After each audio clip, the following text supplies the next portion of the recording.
Hello, it's your librarian friend. Happy New Year. This is my first video of 2021. Today we're going to be talking about bullet journals. I'm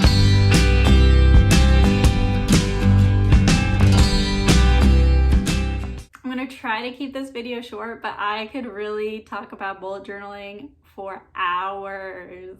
So if you want me to make another video with more details or anything like that, I'm totally down. I do want to say, after the absolute shit show that 2020 was, I'm not feeling especially like productivity, power through, grind it out. We're not doing that anymore, y'all. It's a pandemic. We're being chill, we're being kind to ourselves. We're working from home, teaching from home. A lot of folks have kids, which kudos to you. Hang in there, I can't even imagine. For me, bullet journaling is really a way to kind of exert a little bit of control over a completely uncontrollable life and world. So maybe it'll help you too. I just want to show you some ways that I use bullet journaling as an academic that might be helpful for you and your modified productivity for this coming year. There are tons of videos and tutorials and websites and Instagram accounts out there. I'll post some of my favorites down in the description box, but all I really want to do is give you a really quick rundown of what bullet journaling is, and then show you a few spreads that I think are especially helpful for academics. So this is mostly going to be like my own idiosyncratic preferences and experiences with bullet journaling, and that's what I love about it, why I started getting into it in the first place, because it's completely customizable. And you can basically make your journal, your notebook, work for you and do whatever you need it to do. So that's the best part about it. Love it. Let's get started. Most people prefer to use a dotted journal, but lined is fine, blank is fine. Again, it's really whatever works for you and you prefer. The original OG bullet journaling that you can find on the website, it's basically like a super duper to-do list. I'll put in an image here of what the traditional key is like. So you have tasks, you have events, again, completely customizable. I don't really use any of these, and you'll see that when you take a look at my journal. But it's a way to keep all of your notes, to-dos, activities, appointments, all kind of in one place and easy to access, easy to check off, easy to see all at once. Of course, on Instagram especially, you get these people who get really into the design aspect of it. So washi tape, markers, illustrations, fancy paper, but you really don't need any of that to do a bullet journal. You really just need a pen and a journal. The top thing I hear from people when I show them my journal is, oh my God, I could never do that. I'm not creative enough. It doesn't matter. It really is just making it work for you. It doesn't have to be pretty. It can be ugly as sin and still be super effective. Okay, so I'm just gonna show you my bullet journals and talk a little bit about why I think and how it can work for academic work. So teaching and being a student. I started my first bullet journal in 2018, so this will be my 4th year with a bullet journal. I think I've learned a lot. I've come a long way. I've figured out what works best for me. So let me show you some. Okay, so for me, the most important spread is the weekly spread.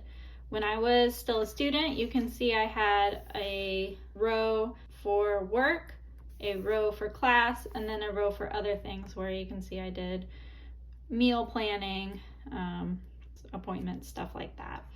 And then in the class section, I wrote down prep work. So this was for a class I was teaching, and then readings with little check boxes for classes I was taking. So then I could check them off when I finished them. And then the top row was for my library work, because I was still working full-time in the library. I used this spread a lot that semester, you can see.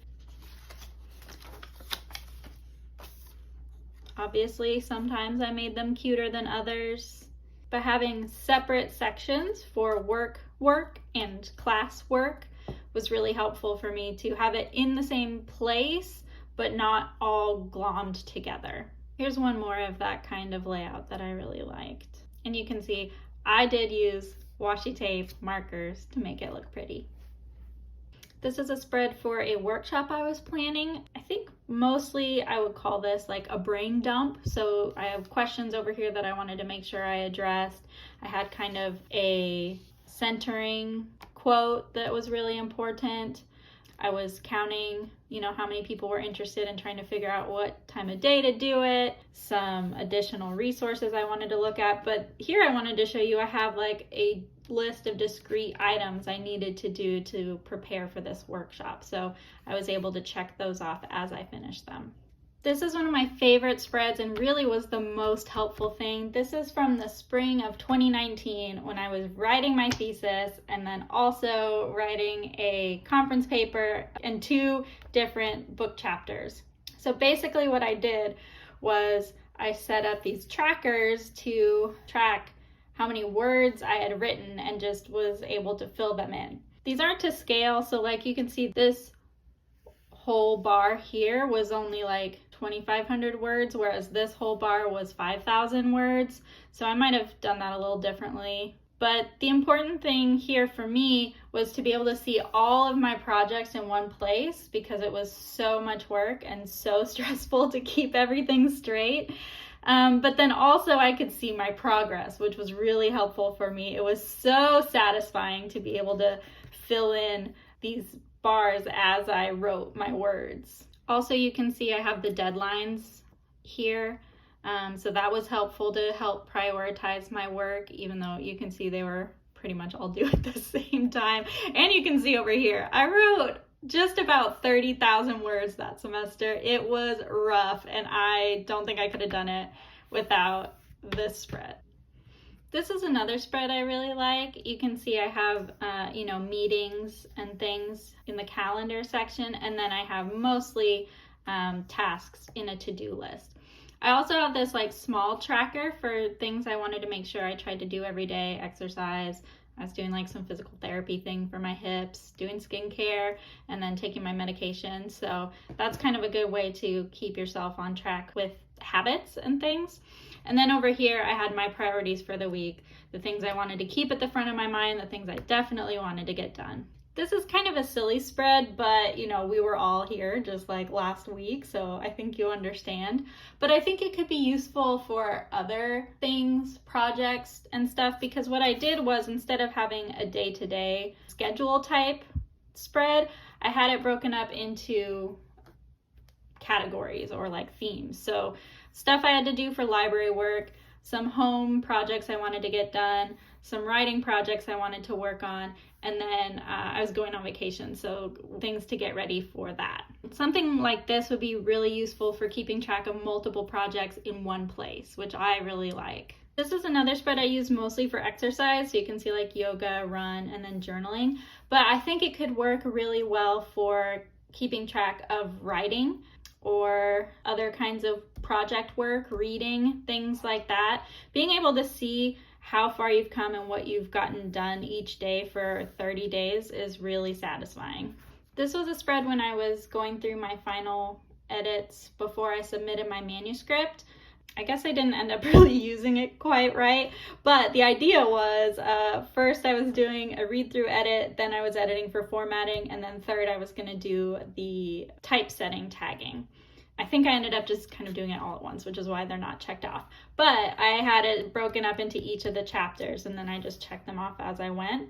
And I definitely didn't do these in order, which is another great thing of having a tracker like this, is I did one here, and then I finished this one, and then I did that one, and it gave me a lot more freedom than having to go start to finish through the manuscript. Over here, I kind of made notes for things, if I wanted these words to be capital or lowercase, things I needed to come back to. So those are some of my favorite spreads for academic work. If you want more videos about bullet journaling, I am more than happy to talk about them. I would love to talk about stickers, washi tape. Here's my washi tape collection. I got markers. If you bullet journal, leave a comment. Let us know what some of your favorite spreads are, or if you have any ideas on how to expand upon mine, I would love to hear them. I'll leave some more links below to other videos and websites that I found when I was preparing for this video. There were a bunch of spreads that I've never tried before that I think would be really interesting to try. Don't forget to subscribe, give this video a thumbs up if you liked it or learned something, and I will see you next time with more tips from your librarian friend.